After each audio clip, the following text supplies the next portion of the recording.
sepanjang karir lah gitu kan. Pak Ciko closing case yang paling besar itu premi berapa ya Pak Ciko? Kurang lebih 800-an. 800 juta premi ya Pak? Ya, API. Bapak waktu kenalan langsung ke Mr. H ini, apakah si A yang mereferensikan itu ikut serta atau cuma dikasih tahu gitu aja? Dikasih tahu saja. Oh jadi nggak nemenin? Nggak nemenin. Jadi saya pergi sendiri, saya berkenalan langsung sendiri, saya katakan ya saya temannya siapa, dari mana begitu. Dia langsung terima baik atau gimana Pak? Langsung terima baik. Ya. Berada di industri asuransi jiwa ini adalah bisnis konsultasi ya. Kita bicara sebagai teman. Nah, jadi yang paling penting adalah menciptakan kesan yang baik. Nah, maka saya juga punya sebuah moto ya, always live and grow ya, with value and wisdom. Nah, jadi dengan cara ini orang menerima kita dengan baik ya. Apapun yang kita katakan ya, orang akan percaya ya. Jadilah karakter seperti itu. Demikian saja Pak.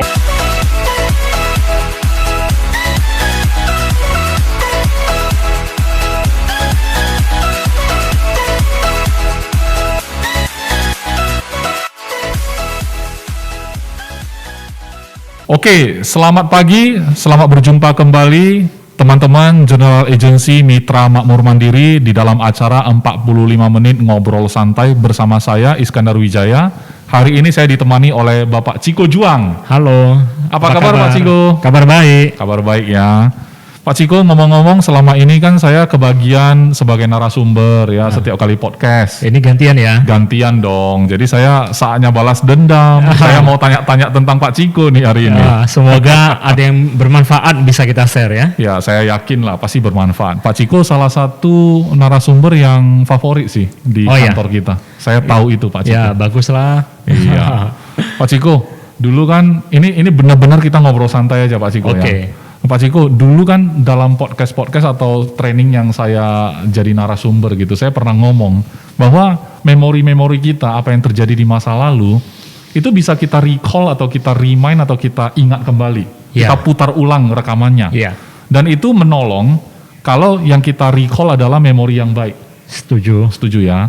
Tapi kalau sebaliknya ya, memori atau kejadian buruk yang menimpa kita dalam hidup kita di masa lalu, kita recall, itu membuat mood kita jadi jelek karena dulu itu kita sempat emosi, sempat sedih, sempat kecewa. Kita recall kembali ya pasti kecewa lagi, kan terasa lagi. Bisa jadi. Jadi hari ini saya ingin membuat satu recall dari apa yang terjadi dalam hidup Pak Ciko. Siap Pak Ciko untuk ditanya-tanya? Siap ya. Tapi tenang aja Pak Ciko, saya akan mengajak Pak Ciko mengingat-ingat yang baik, bukan yang buruk. Ya, santai lah. Santai lah ya. Pak Ciko, kan kita di dunia asuransi sudah cukup lama, sudah masing-masing sudah di atas 10 tahunan lah ya Pak Ciko. Iya, benar.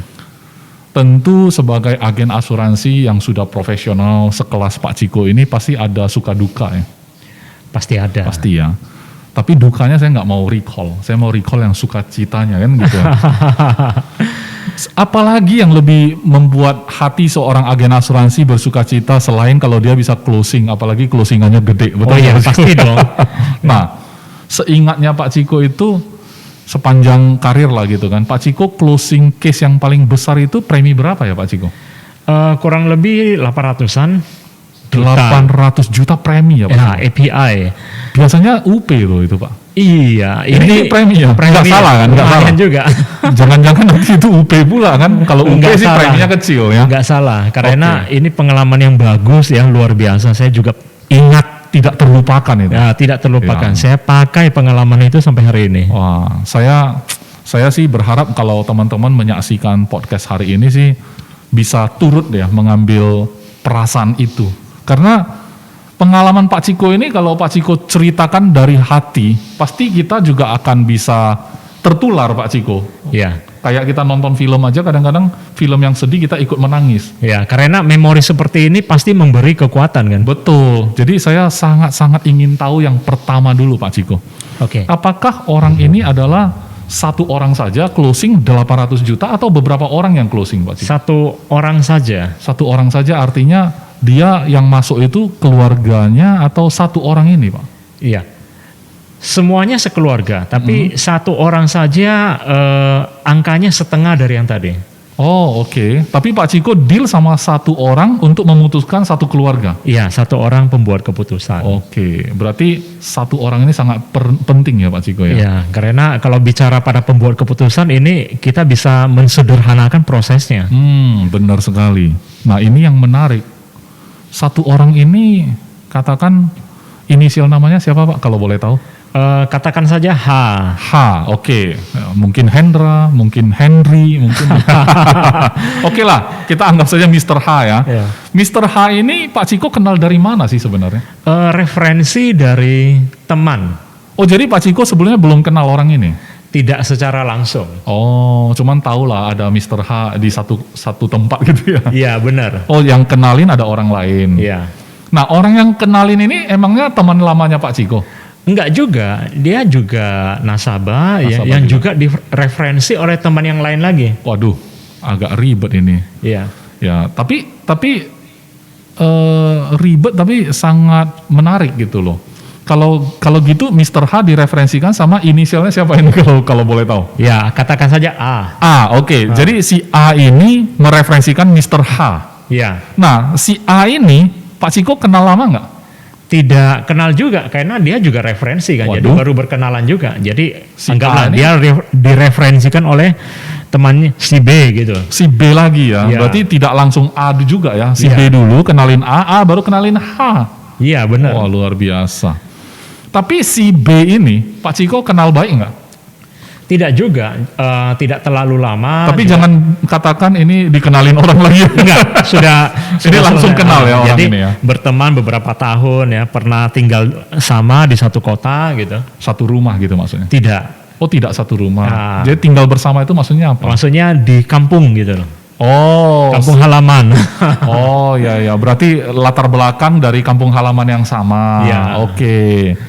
Tapi ini jadi menarik Pak Ciko. Saya pikir-pikir berarti kita itu nggak boleh memandang rendah sebuah hubungan ya. Ya, karena kita tidak tahu dari setiap perkenalan baru kita ketemu siapa dan bakal ada apa gitu. Bakal jadi apa nantinya Ya. hubungan ini ya. Jadi saya juga setiap berkenalan saya memetik hikmah ya, memberi kesan yang baik gitu loh. Karena memang cara berteman juga begitu kan. Iya, setuju. Nah, pasti waktu itu juga berteman sama Mr. B ini mungkin sebagai teman satu kampung mungkin tidak terpikir ya ke depan bisa terjadi bisnis besar atau apa ya. Tidak tahu saja ya. Iya. Ya memang pernah membeli polis dengan kita ya, dengan saya ya, tidak banyak. Ya, tapi tidak tahu kenapa ya tiba-tiba direferensikan seorang teman. Oke. Dan dari satu teman ini menjadi nasabah, direferensikan lagi ke teman yang lain. Nah, itu yang bikin menarik Pak Ciko. Ya. Saya yang paling penasaran adalah Mr. H ini.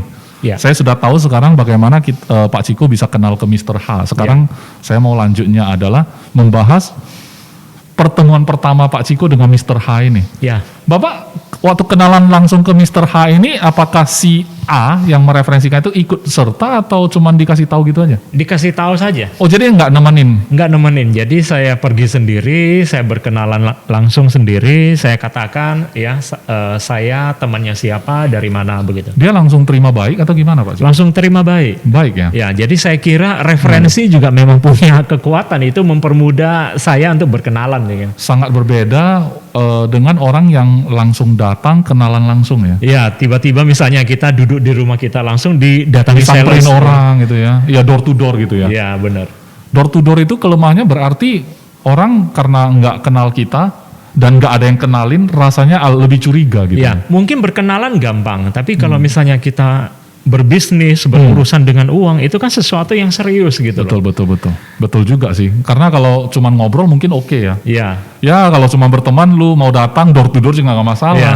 Tapi kalau udah bicara duit, mau serahin dana besar ke kamu, Iya. ya kamu siapa betul Iya, ya? karena sebetulnya kepercayaan itu kan memang butuh waktu dibangun. Iya sih, betul sih. Tapi kalau misalnya referensi, oh ini temannya siapa, ya dia direferensikan berarti dia juga kenal baik. Anggapannya kan begitu. Iya.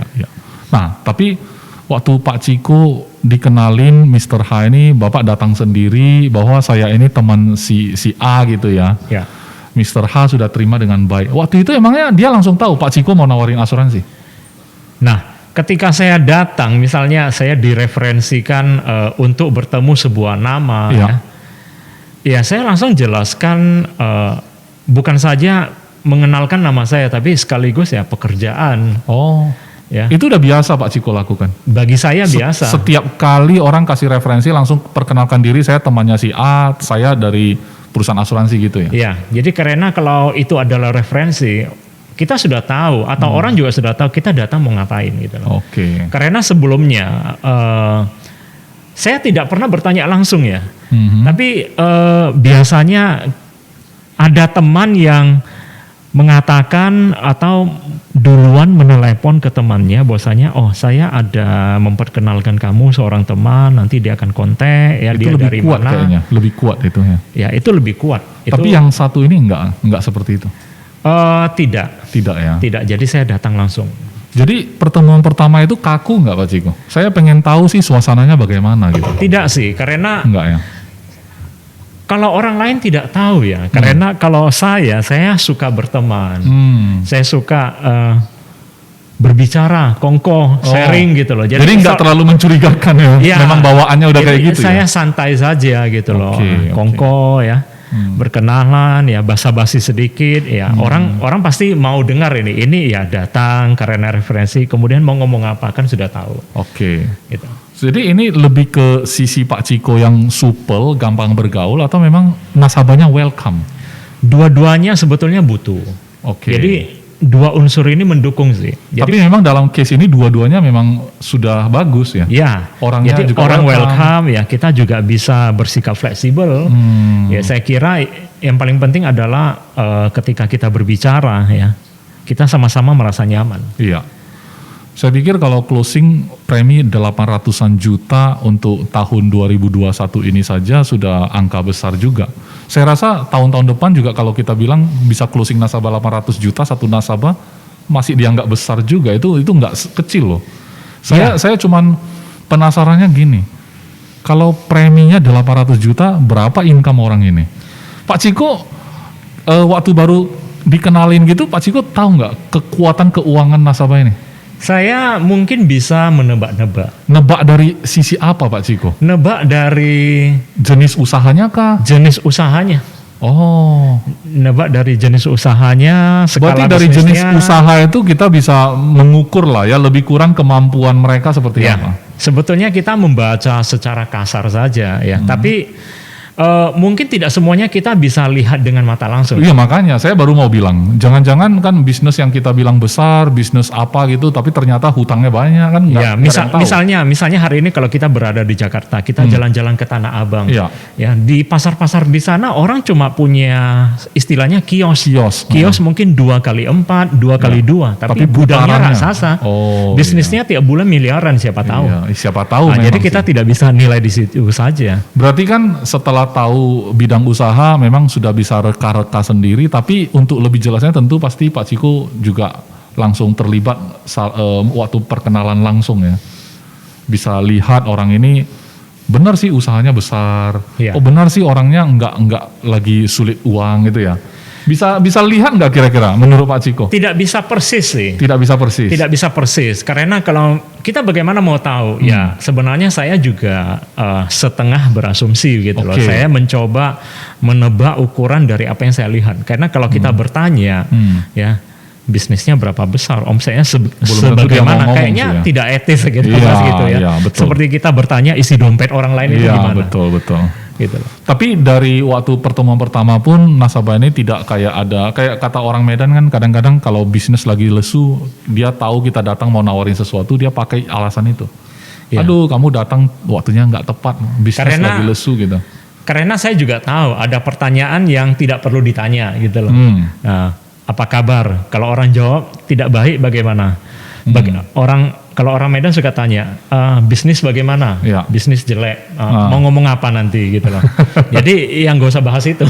Iya benar. Berarti Pak Ciko menyarankan kalau ketemu orang apalagi pertama kali yang gak usah basa-basi, yang tidak perlu juga sih. Iya, jadi memang ada pertanyaan yang Anda tidak capek nanti jawabnya. Iya, gitu. iya. Percuma juga ya. Nanti juga orang jadi ilfil ya. Iya, benar. Berarti ada pertanyaan yang tidak perlu dilontarkan, ada yang memang perlu kita tanyakan supaya kita tahu kondisi dia seperti apa gitu ya. Karena teman-teman baru ini juga sudah tahu saya datang dari mana, jadi saya langsung masuk ke bagian itu setelah basa-basi perkenalan kan. Pernah pengalaman membeli polis atau pengalamannya beli polis apa dulu. Ini gitu. salah satu yang bisa dibahas dan ditanya ya. Ya, jadi saya gali informasi yang mendukung percakapan ke depan nanti. Oke. Yang selanjutnya saya penasaran kalau Pak Ciko bisa asumsi orang ini punya bisnis yang lumayan gede gitu. Saya asumsi orang ini juga udah punya polis, betul nggak? Pasti dong. Oh pasti ya. Ya. Dan ini benar ya ternyata ya. Ya. Kalau tadi kita bicara bagaimana kita bisa bertemu seseorang yang kita bisa closing gede, ya pasti latar belakang finansialnya harus mendukung. Udah pasti ya. Nah, kedua ya Anda berkenalan baik dengan orang ini, ya orang ini siap menerima Anda gitu loh. Oke, Jadi penerimaan. kalau misalnya orang level seperti ini ya, we come from nowhere ya, tidak ada referensi, tidak ada yang kenal, tiba-tiba datang aja ya orang cuma bilang nggak ada waktu gitu. Oke. Nah, jadi kalau semuanya sudah oke, kita dikenalin orang yang baik dan dia siap menerima, ya kita coba manfaatkan kesempatan ini dengan baik untuk menggali informasi yang penting. Berarti yang pertama adalah memang dia mampu, yang kedua cara berkenalannya sudah tepat, penerimaan maksudnya. Jadi mampu, penerimaan juga. Ya benar ya. Oke.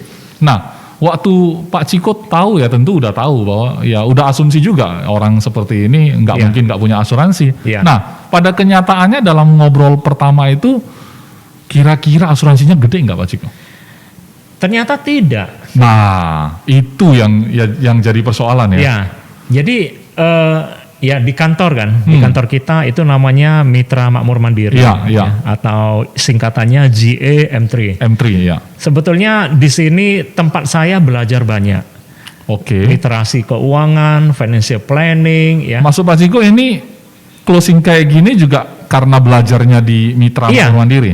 Iya. Oh oke. Jadi kalau sekedar menjual produk asuransi, ya produk apa saja, ya itu kan biasa. Biasa sih memang. Nah, tapi dari pengalaman saya dari awal saya bergabung di industri ini, kebanyakan yang saya closing semuanya sudah pada punya polis. Oke. Jadi kalau hari ini saya datang sekedar menjual produk, ya capek nanti ya, banyak objection, banyak alasannya gitu loh. Dan orang-orang yang mau sekedar jual polis udah terlalu banyak sih di lapangan ya. Dari cara saya menggali informasi, saya ingin memberikan sebuah pemahaman yang berbeda. Oke. Ya tujuan saya supaya orang punya alasan lain yang kuat kenapa mau membeli sesuatu dari saya. Begitu. Jadi cara apa yang Pak Ciko pakai?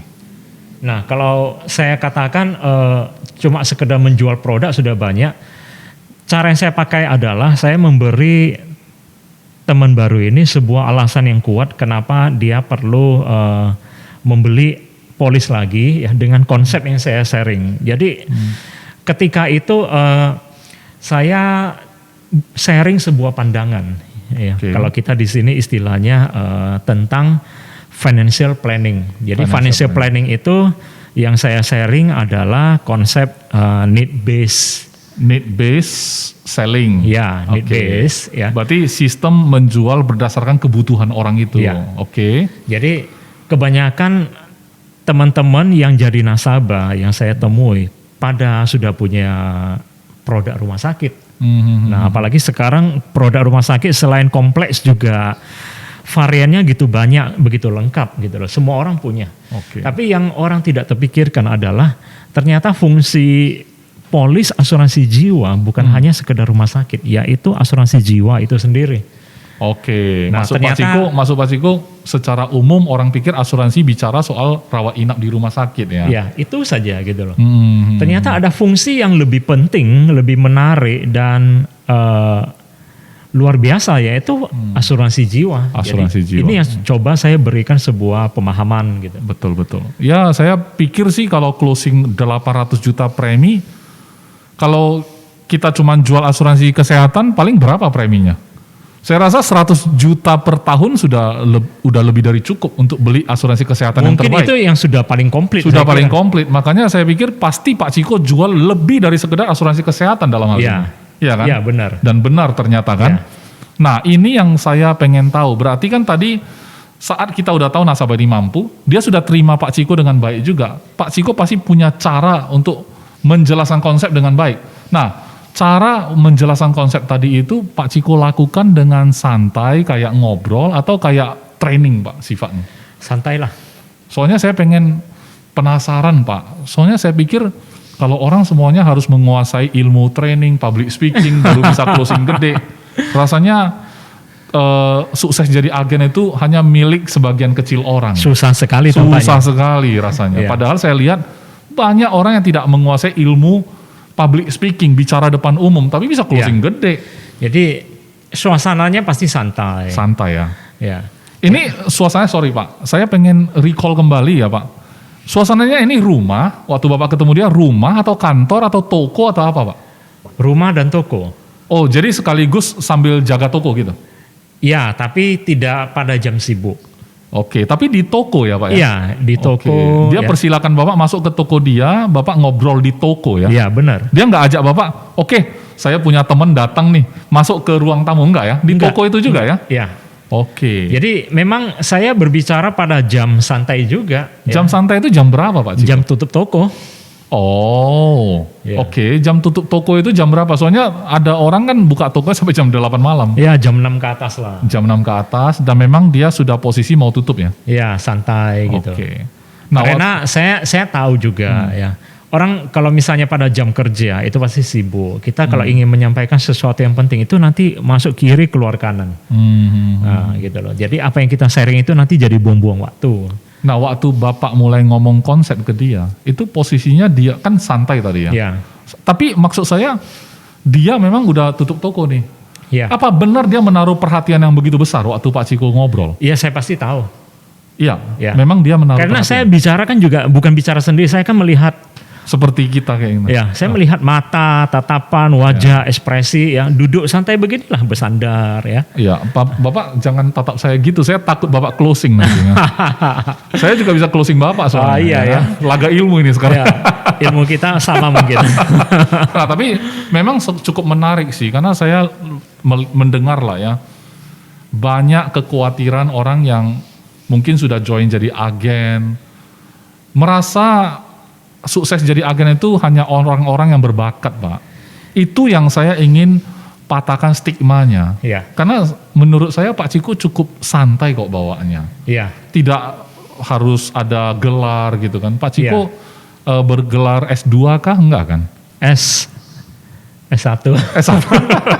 Dia mau bercanda nih sebenarnya. Dia mau bercanda tapi nggak jadi karena case gede kan, lagi bahas case gede kan, jadi harus profesional. Iya.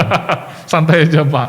Jadi S1 lah ya. Iya, S1. Tapi nggak ada hubungan juga apakah sarjana komunikasi, public speaking, nggak ada hubungan dengan bicara-bicara enggak kan?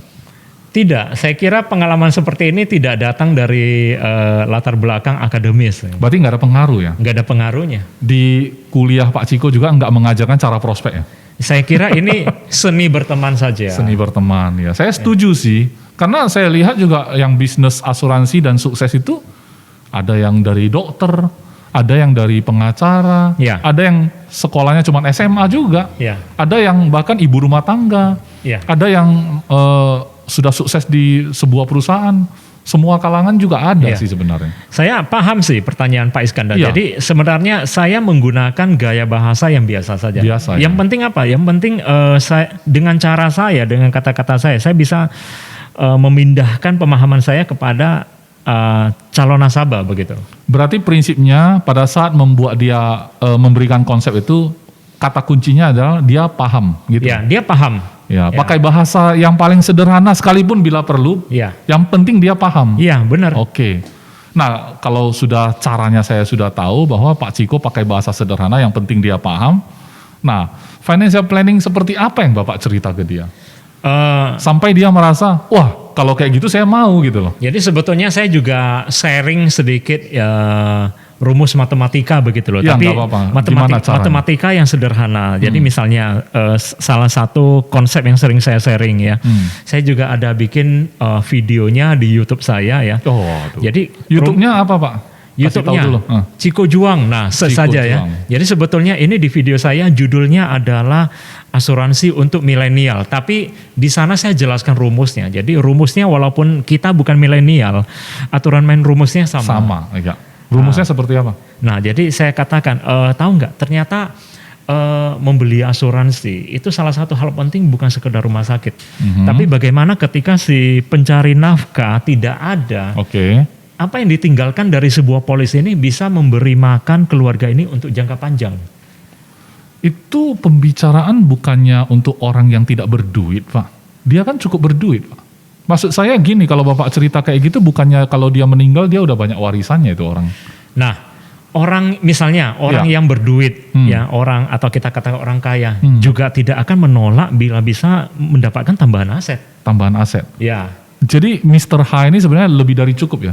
Maksud saya gini Pak Ciko, tanpa dia masuk asuransi pun, saya yakin ya Mr. H ini kalau meninggal pasti keluarganya nggak bakal susah. Iya, aset orang-orang tertentu seperti ini pasti banyak. Banyak kan? Ya, makanya kalau saya pikir secara awam orang seperti ini nggak butuh asuransi Pak. Tergantung Anda ingin mengedukasi seperti apa. Nah itu gitu. itu Nah yang jadi kalau menarik. misalnya kita tidak edukasi, ya dengan pola pikir awam, orang akan berpikir seperti ini, ngapain saya butuh asuransi? Uang saya banyak. Makanya itu. Sakit saya bisa berobat. Iya. Kalau saya meninggal, keluarga juga tidak susah. Betul. Nah, tapi bagaimana kalau misalnya saya sharing sebuah pandangan, bahkan ya, seseorang tidak perlu kekurangan hartanya sedikit pun, walaupun dia mampu. Oke. Nah, ya. karena kenapa hari ini akhirnya seseorang naik status menjadi kaya? Karena dia bisa memanfaatkan sesuatu yang tidak mengurangi hartanya. Oke. Ya. Nah, demikian orang naik fase kehidupan seterusnya. Berarti bahasa sederhananya adalah walaupun orang ini sudah lebih dari mampu, kalau misalnya meninggal pun sudah bisa mewariskan aset, Ya. Pak Ciko menawarkan satu jaminan lagi. Ya. Bahkan asetmu pun tidak akan terpakai Ya. dengan asuransi ini Ya. gitu ya. Dan dia nerima Pak waktu itu. Menerima, tapi walaupun saya yakin ya, mungkin ada orang-orang tertentu ya, dengan pemahamannya ya akan berdebat dengan Anda. Iya. Ya, bagaimana supaya dia tidak perlu, bagaimana supaya ini juga tidak penting. Nah, tapi namanya juga seni berteman. Ya, Anda bukan sekedar memindahkan pola pikir, Oke. tapi bagaimana supaya orang bisa menerima ya Anda tidak sebagai lawan debat. Jadi saya juga boleh katakan ini sebagai sebuah alternatif. Iya. Alternatif dari pilihan dia cara mengelola resiko, mengelola uang, begitu loh. Setuju. Jadi produk saya ini bukan menggantikan pola pikir Anda bahwasanya Anda sanggup atau tidak, tapi sebagai alternatif. Jadi bukan bersaing sama dia ya. Benar. Cuman benar-benar bisa melengkapi apa yang dia sudah canangkan juga untuk masa depannya.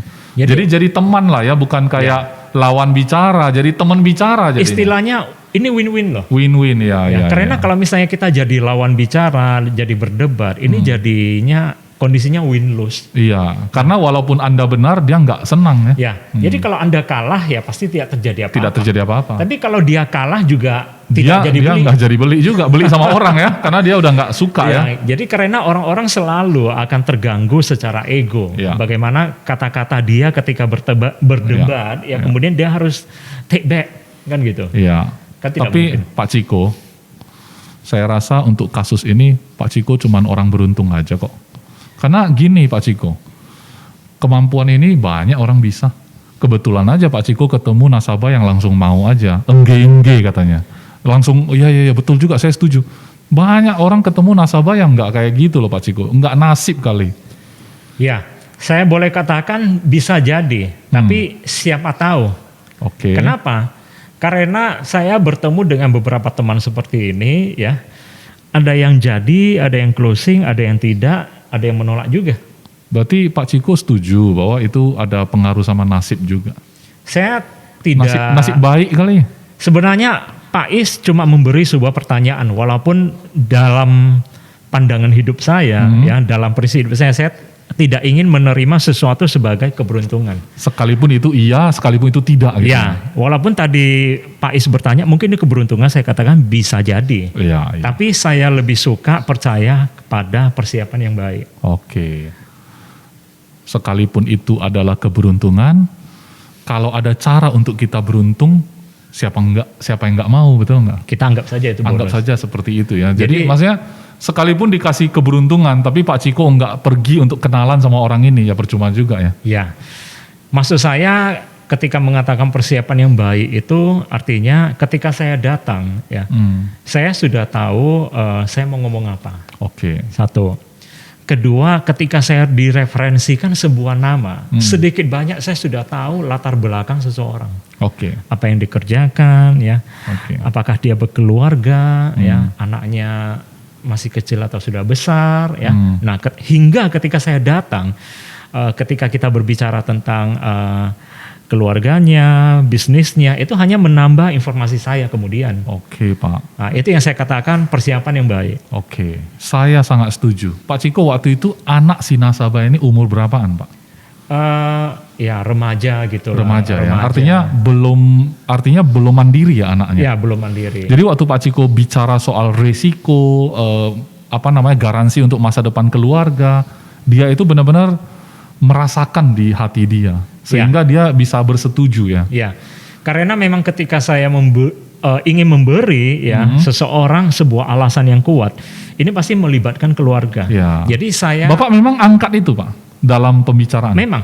Angkat keluarga ya, Pak. Oke. Jadi memang saya angkat keluarga ya, saya mengajak ya teman saya juga untuk ikut berpikir melihat ke dalam gitu loh. Oke, ya. Nah, kenapa kita perlu ini? Karena ini juga berpengaruh kepada mereka. Nah. Saya suka bahasa Pak Ciko tadi. Saya ngomong sama teman saya, wah ini udah bahasnya jadi teman ya. Nasabah jadi teman sekarang. Ya, karena saya lebih suka begitu ya. Iya, iya. Supaya apa? Tidak ada gap. Iya, iya. Jadi nasabah itu merasa ini teman lagi ngasih tahu, bukan ada orang lagi nawarin. Ya. Tapi ada teman lagi bahas soal keluarga. Ya. Jadi ketika saya berbicara seperti ini yang saya katakan, we buy ya with customer. Oke. Kita membeli bersama ya dengan customer. Teman kita ya. Jadi menemanin customer untuk beli gitu ya. Ya. Apa yang cocok, apa yang tidak cocok, ya bagaimana supaya cocok ya. Kita sama-sama lihat. Jadi ini bukan seperti komunikasi. Saya tidak lakukan komunikasi satu arah. Saya membawa sesuatu kemudian saya berikan. Kenapa kamu harus membeli? Karena enggak. Oke. Seolah-olah Pak Ciko yang memang mau jual ya? Ya. Jadi kita sama-sama melihat bagaimana supaya ini bisa diterima oleh nasabah. Gambaran yang ada dalam pikiran saya adalah Pak Ciko suatu hari temenin saya ke mall. Ya. Karena Pak Ciko bilang ada celana. Ya. Keluaran terbaru, modelnya bagus, ngajak saya pergi. Ya, jadi saya katakan, ini cantik, memang kamu harus beli. Iya.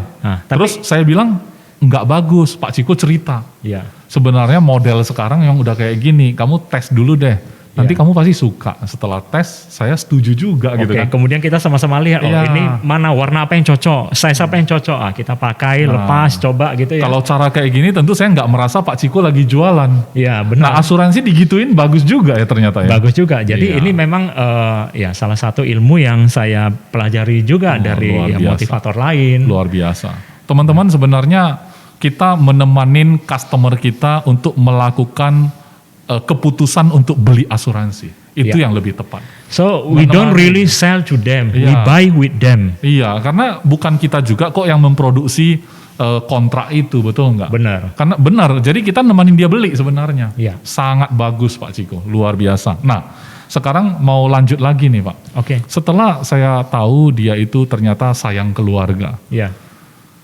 Tapi apakah hitungan itu benar-benar masuk Pak? Karena 800 juta itu bukan uang kecil. Ya. UP terbesar di dalamnya ini si pencari nafkahnya UP-nya berapa Pak? Puluhan M. Puluhan miliar. Iya. Tapi beberapa kali beli itu kan? Totalnya puluhan miliar. Satu kali beli. Oh, untuk satu orang ini? Ya. Si pencari nafkahnya sudah puluhan M. Iya. Luar biasa. Jadi menurut Pak Ciko yakin nggak? kalau orang lain datang lagi ke nasabah ini, bisa beli lagi? Bisa ya. Menurut keyakinan Pak Ciko deh.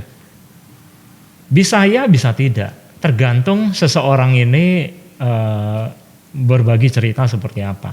Oke, tapi sejauh ini Pak Ciko ada dapat info dari dia nggak selama udah jadi nasabah, dia beli lagi sama orang lain? Ada, tapi dia tidak beli. Jadi, ada yang nawarin tapi dia nggak beli? Ya, jadi seseorang datang menawarkan sesuatu, selalu ada. Selalu ada ya. Karena kalau kita business owner ya, kita buka toko di jalan ya, pasti selalu ada yang nawarin. Sales yang door to door atau teman-temannya yang jualan asuransi kan bukan kita saja gitu loh. Iya benar-benar. Nah, tapi apakah dia beli atau tidak ya saya juga tidak bisa 100%. Tapi pernah ya beberapa teman ya mengambil sebuah produk atau proposal kemudian bertanya pendapat kita. Iya. Nah, ini bagaimana, dan sebetulnya saya tidak khawatir. Kenapa? Karena apa yang ada di dalam proposal ini jauh di bawah angka-angka yang pernah saya bicarakan dengan teman saya gitu loh. Ya. Jadi saya kira mungkin belum ada orang yang berbicara seperti saya atau bagaimana ya. Oke. Gitu loh. Jadi saya tidak khawatir soal itu. Ya. Di sini saya nangkap satu poin bahwa si nasabah ini agak sulit karena Pak Ciko sudah memberikan dosis yang sangat tinggi ke dia. Ya, saya kira begitu. Sehingga orang-orang yang datang memberikan dosis rendah itu nggak ada rasanya lagi. Nah, saya berusaha beri pemahaman yang luas. Ya, jadi seolah-olah si nasabah ini dia punya pemahaman terhadap produk, terhadap asuransi ya. Sama seperti saya begitu loh. Oke. Sekarang proses penjualan itu sudah terjadi, keluarga ini sudah terlindungi. Apakah sampai saat ini itu kan pasti ada juga asuransi kesehatannya ya? Iya. Apakah ada terjadi klaim Pak sampai hari ini? Saat ini sih belum. Belum ya? Berarti aman-aman saja, mereka sehat-sehat saja, mereka tetap bayar preminya. Iya. Pak Ciko bagaimana cara menjaga hubungan dengan dia? Kadang-kadang saya juga singgah. Oke. Ya, singgah. Untuk apa ya? Untuk mengingatkan kembali ya bahwasanya kita masih berada di sini, kita masih berada di industri menunjukkan sini. Eksistensinya ya. Benar. Jadi seperti teman lah, ya. Seperti family. Kadang-kadang kan mungkin setahun sekali, 3 bulan sekali kita mengunjungi family yang walaupun tidak dekat gitu, atau teman yang tidak sering bertemu gitu. Kenapa? Supaya feeling itu tetap ada. Ya, karena kita tidak tahu apakah selama jangka waktu tertentu ada begitu banyak perubahan atau teman kita bertemu begitu banyak hal dan punya banyak pertanyaan untuk dikonsultasikan. Jadi selalu ada. Atau jangan-jangan kadang-kadang gini, saya juga berharap ketika saya datang kongko nih ya. Ciko, ini ada teman, dia kemarin nanya saya beli apa gini gitu sama siapa, nah kemudian bisa dapat referensi yang baru lagi. Iya, siapa tahu kan. Setuju. Nah ini gunanya ya sesekali kita perlu setor muka ke teman-teman lama kita gitu. Ya sekali lagi saya mendapat petikan dari Pak Ciko yang sangat berharga ya dari satu statement ini bahwa Pak Ciko meningkatkan level dari pertemanan menjadi keluarga, kayak family Pak Ciko bilang. Ya. Anggap saja kayak kunjungi family, walaupun family jauh, sekali 2 kali datanglah bawa sedikit buah tangan ya kan. Update kondisi masing-masing. Saya rasa ini sangat-sangat langka ya di zaman sekarang ketika orang-orang sibuk hanya memperlakukan customernya dalam bidang apapun sebagai customer. Jadi Pak Ciko sudah membuktikan bahwa ini customer sebenarnya family saya jadinya. Padahal ingat di awal sesi saya tanya Pak Ciko bagaimana kenal Mr. H ini, dikenalin sama si A. Bagaimana kenal si A, dikenalin sama si B. Bagaimana bisa kenal si B? Ya karena saya kenal dia waktu sebelum jadi agen waktu itu mungkin. Pernah satu kampung gitu kan. Berarti kan belum jadi agen, sudah kenal sebelumnya gitu kan. Nah ternyata perjalanannya seperti itu. Berarti saya pengen tahu untuk yang terakhir dari nasabah ini Pak Ciko. Pernah nggak nasabah ini memberi referensi? Pernah ya? Pernah. Berarti hubungan ini nggak sampai di situ ya? Iya. Saya jadi ngeri Pak Ciko. Kalau si B mereferensikan si A referensikan si H, bagaimana kalau si H ini referensi tentang seseorang lagi, Mr. M misalnya? Iya. Wah, saya tunggu. Mana tahu MM-an. Iya, MM-an, karena 800 itu basicnya gitu ya, dasarnya ya. Tapi ini sangat-sangat menarik Pak Ciko, saya thank you banget nih Pak Ciko. Iya. Walaupun secara pengalaman ya, kita sama-sama mungkin berpengalaman di atas 10 tahunan, bahkan 20 tahunan gitu di dunia asuransi. Benar. Seringkali kita melupakan azas-azas awal bahwa sebenarnya customer itu bukan sekedar bisnis. Iya. Ya kan? Bicara soal asuransi juga bukan sekedar produk. Iya. Tapi apa yang bisa dilakukan oleh produk ini untuk keluarga mereka tercinta. Iya. Saya sangat senang sekali dengan paparan Pak Ciko. Kalau saya coba membuat urutannya tadi, Pak Ciko kalau nggak salah, koreksi ya kalau saya salah, ya kan? Yang pertama itu Pak Ciko bilang, kita tahu orangnya mampu. Iya. Nah, agen asuransi semua, kalau prospek pastilah dia prospek orang yang mampu. Iya. At least dalam asumsi dia, ini aku kira mampu, makanya dia pergi. Oke. Yang kedua, penerimaan. Iya. Bagaimana meningkatkan rasio penerimaan, artinya gini, dari 10 orang yang saya datangin, semuanya nolak, berarti penerimaan kurang bagus ya. Iya, bisa jadi. Kayak apa, handphone sama signal satelit ya. Iya. Nggak connect atau gimana nih, mungkin Iya. salah di satelitnya, mungkin salah di handphone juga. Terhalang gunung. Atau apa gitu loh. Jadi mungkin kita perlu berlatih supaya Iya. nasabah kita itu menerima kita lebih baik. Iya. Mungkin pembawaan diri kita, lihatlah Pak Ciko. Pak Ciko cukup santai, nasabah gampang terima. Jadi nggak menimbulkan kecurigaan ya. Iya, jangan Penerimaan. menggebu-gebu. Betul, jangan gebu-gebu sampai akhirnya dia signalnya hilang langsung ya. Iya. Menghilangkan diri dia nasabahnya. Yang ketiga, Pak Ciko dengan santai menjelaskan konsep. Ya kan? Konsep itu sekali lagi Pak Ciko perhatiin orangnya. Karena sekali dia jelasin konsep, pada posisi nasabah tidak perhatiin, percuma kan Pak Ciko Iya, ya. kita harus pastikan orang mengikuti kita. Iya, dan di sana Pak Ciko bisa lihat eye contact, melihat nasabah ini tetap terus dengan penjelasan Pak Ciko gitu kan. Iya, setuju. Maka penerimaan lebih baik lagi. Nah, setelah itu menggunakan apa? Menggunakan manfaat dari produk ini bagaimana memberi proteksi walaupun dia udah kaya segala macam, selalu ada sisi di mana nasabah itu membutuhkan proteksi karena dia sayang sama keluarganya. Nah, berikutnya Pak Ciko sudah mengajarkan kita kalau sudah closing belum apa-apa, ini masih hubungan. Ini adalah keluarga kita. Iya. Kita jaga hubungan ini dan akhirnya memberikan bisnis yang lebih besar lagi. Rasanya indah sekali hidup Pak Ciko.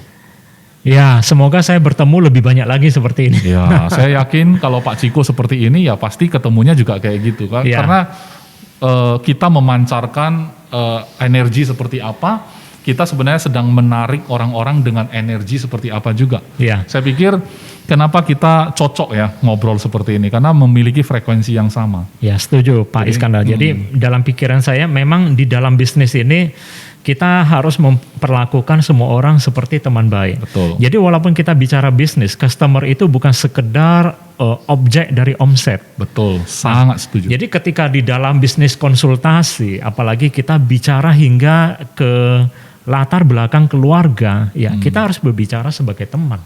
Iya. Kalau kita tidak menjadi teman, ya bukan urusan kita untuk bertanya sejauh itu. Iya. Nah, tapi ini adalah cara kalau kita berada di industri ini untuk menjual dengan baik. Iya. Menjual dengan manfaat yang maksimal. Iya. Ya, demi si calon nasabah juga. Iya. Dulu Pak Ciko ini terakhir ya Pak Ciko. Ya. Kan secara tidak formal waktu belum nggak ada acara kita ngobrol-ngobrol, saya teringat Pak Ciko pernah ngomong waktu Pak Ciko jelasin sesuatu konsep ke nasabah itu dengan hati yang tulus, itu suasana bisa rasa mencekam, itu termasuk yang satu ini nggak? Iya. Benar ya? Benar. Jadi itu suasananya jadi begitu emosional ya. Tergantung kita bicara apa. Jadi kalau kita sudah menyentuh sisi dalam seseorang atau kita menyentuh bagian yang sensitif dalam hidup seseorang, apakah itu keluarga, anak, pasangan, orang tua ya. Iya. Ketika kita berbicara tentang itu, pasti suasananya emosional. Dan di sini ya kita bisa memberi alasan yang begitu kuat ya, kenapa seseorang harus menerima apa yang kita katakan. Oke. Sangat dalam ini Pak Ciko. Saya pikir menyentuh kehidupan seseorang itu memang harus bicara dari hati ke hati. Kalau kita bicara sekedar produk, memang itu pengetahuan tok. Ya produk ya memang cuman segitu gitu loh. Produk spesifikasinya begini, kalau mau klaim ya seperti ini. Tapi orang lebih peduli kenapa aku harus masuk. Ya, Karena keluarga. setuju. Jadi keluarganya itu lebih muncul di pikiran dia ketika kita bahas konsep. Ya, Pak Ciko, untuk menutup jumpa kita dengan teman-teman, karena ini sudah di penghujung, 45 menit ngobrol santai, saya persilakan Pak Ciko untuk memberikan closing statement Pak Ciko, supaya orang-orang yang mendengar kita hari ini mendapatkan esensi dan juga bisa ketularan nih Pak Ciko. Closing 800 juta bukan hal yang mustahil, bahkan itu cenderung hal biasa, terutama di kalangan agensi mitra makmur mandiri ini Pak Ciko, silakan. Jadi seperti yang sering saya sharing ke teman-teman kita ya, berada di industri asuransi jiwa ini adalah bisnis konsultasi ya. Kita bicara sebagai teman. Nah, jadi yang paling penting adalah menciptakan kesan yang baik. Nah, maka saya juga punya sebuah moto ya, always live and grow ya, with value and wisdom. Nah, jadi dengan cara ini orang menerima kita dengan baik ya. Apapun yang kita katakan ya, orang akan percaya ya. Jadilah karakter seperti itu. Demikian saja Pak Is. Oke, thank you banget Pak Ciko. Saya ucapkan tetap semangat ya kepada teman-teman yang menyaksikan. Ambillah hikmah dari sharingnya Pak Ciko hari ini. Ini adalah satu memori yang bisa kita recall kapanpun kita butuhkan, agar kita memiliki satu gambar yang jelas bahwa memberikan yang terbaik ke nasabah bukan hal yang sulit, asalkan kita melakukannya dari hati dan dengan penuh nilai-nilai. Terima kasih Pak Ciko. Sampai jumpa di sesi berikutnya. Thank you.